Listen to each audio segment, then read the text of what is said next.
Assalamualaikum warahmatullahi wabarakatuh.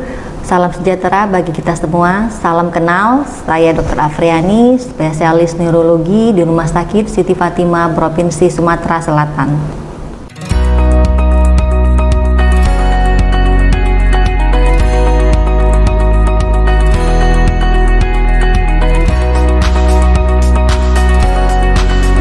Tanggal 29 Oktober biasanya diperingati sebagai Hari Stroke Sedunia atau World Stroke Day. Dan tahun ini, tahun 2021, mengambil tema Precious Time, artinya waktu yang berharga, di mana waktu sangat berharga untuk kita segera mengetahui gejala stroke dan membawanya ke rumah sakit sehingga komplikasi lebih lanjut bisa dihindari.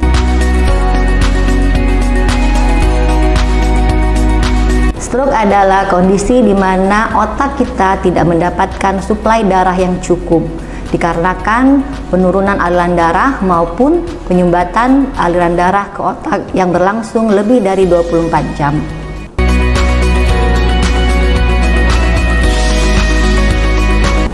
Stroke ada dua macam.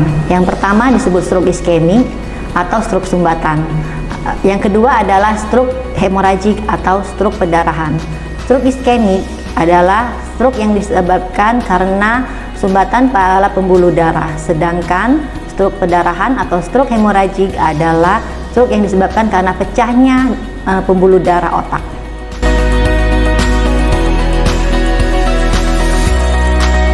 Stroke bisa terjadi karena ada faktor resiko yang mendahulunya.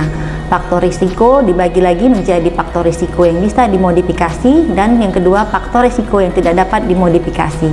Faktor risiko yang tidak dapat dimodifikasi misalnya adalah umur, mana stroke biasanya menyerang umur tua lebih di atas 60 tahun.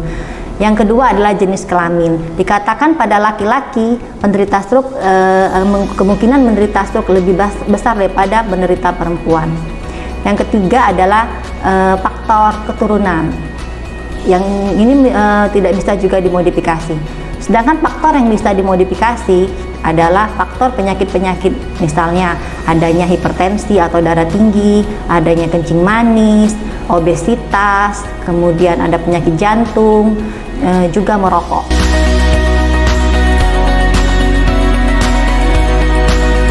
Usia sangat mempengaruhi akan terjadinya stroke. Biasanya stroke lebih banyak menyerang pada usia tua di atas 60 tahun. Tetapi tidak menutup kemungkinan stroke juga bisa terjadi pada usia yang lebih muda. Dikarenakan mungkin faktor gaya hidup zaman sekarang di mana pada usia muda biasanya terjadi obesitas, kemudian juga hipertensi pada usia muda sehingga stroke bisa menyerang semua usia.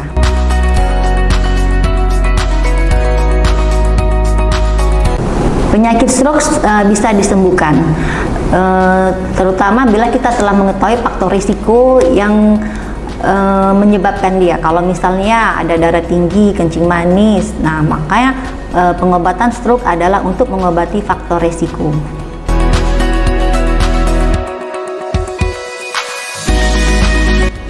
Gejala-gejala stroke yang paling sering terjadi tergantung dari mana otak yang mengalami kesumbatan. Jadi misalnya dia terkena di daerah motorik, maka yang gejala yang timbul adanya kelumpuhan. Biasanya kelumpuhan yang diderita adalah kelumpuhan separuh badan. Yang kedua, bila stroke menyumbat daerah otak yang mempersarapi kemampuan kita berbicara, maka gejala yang timbul adalah kesulitan berbicara, bicara cadel maupun tidak bisa berbicara.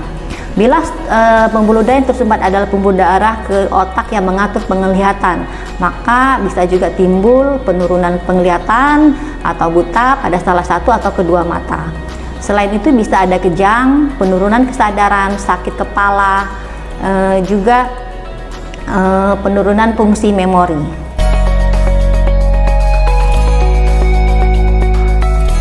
Ada komplikasi akut, ya ada juga komplikasi yang kronis.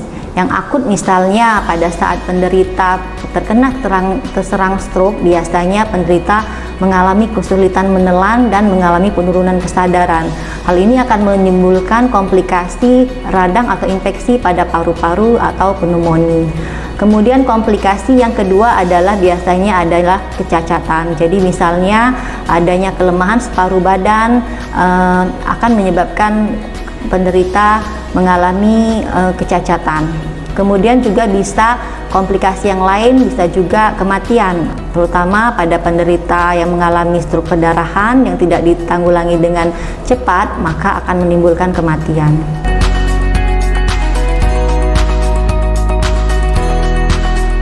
Penyakit stroke merupakan keadaan gawat darurat yang harus segera diobatin. Maka waktu adalah penting bagi pengobatan stroke selanjutnya. Pengobatannya tergantung jenis stroke-nya. Apabila dia terkena stroke perdarahan, biasanya bisa sampai diperlukan untuk evakuasi perdarahan atau operasi. Apabila stroke-nya disebabkan karena sumbatan, biasanya pengobatannya adalah memberikan obat-obat penghancur bekuan darah ataupun pengencer darah. Yang tidak kalah pentingnya adalah pengobatan faktor resiko. Jadi apabila penderita mengalami hipertensi, kencing manis, penyakit jantung, dan penyakit yang lain, maka obat-obat rutin pada penderita ini harus diberikan secara rutin.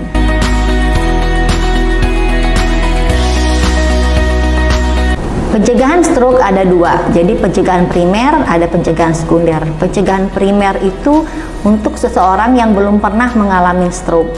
Jadi itu mencegah agar jangan sampai terkena stroke. Bisa yang pertama dengan melakukan hidup sehat, ya. Hidup sehat, misalnya diet yang seimbang. Diet seimbang misalnya apabila dia telah mempunyai faktor risiko lain seperti hipertensi, kencing manis, dietnya harus sesuai dengan penyakitnya. Yang kedua, olahraga, hindari hidup yang nyantai, ya, rajin berolahraga sesuai. Kemudian juga menghindari merokok, menyetop merokok kalau bisa, ya, harus bisa berhenti merokok, dan alkohol, minuman alkohol. Kemudian juga bila memang sudah punya penyakit-penyakit kronis seperti darah tinggi, diabetes, penyakit jantung, obat-obat ini diminum secara rutin.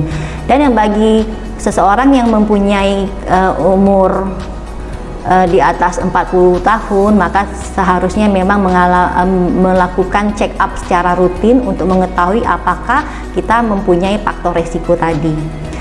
Yang kedua adalah pencegahan sekunder. Pencegahan sekunder itu untuk penderita-penderita yang telah pernah mengalami gejala stroke, atau juga ada juga hanya yang transien, ya, yang sepintas. Itu agar jangan terkena stroke ulangan disebut pencegahan sekunder. Pencegahan sekunder adalah dengan cara satu tadi minum obat pengencer darah, biasanya antiplatelet kita bilang. Kemudian kalau dia ada hipertensi, obat antihipertensinya diminum terus. Begitu juga kalau ada diabetes maupun penyakit jantung. Kemudian juga melakukan fisioterapi. Yang terakhir adalah yang jangan lupa adalah hidup sehat, ya. Jadi tidur harus cukup, makan yang sehat, dan berolahraga secara teratur.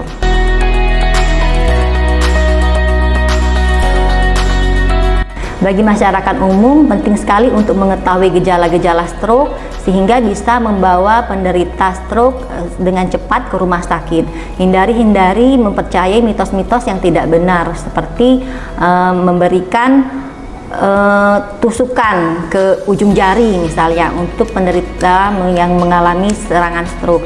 Lebih bagus lagi segera membawanya ke rumah sakit karena waktu sangat berharga untuk mencegah komplikasi stroke selanjutnya.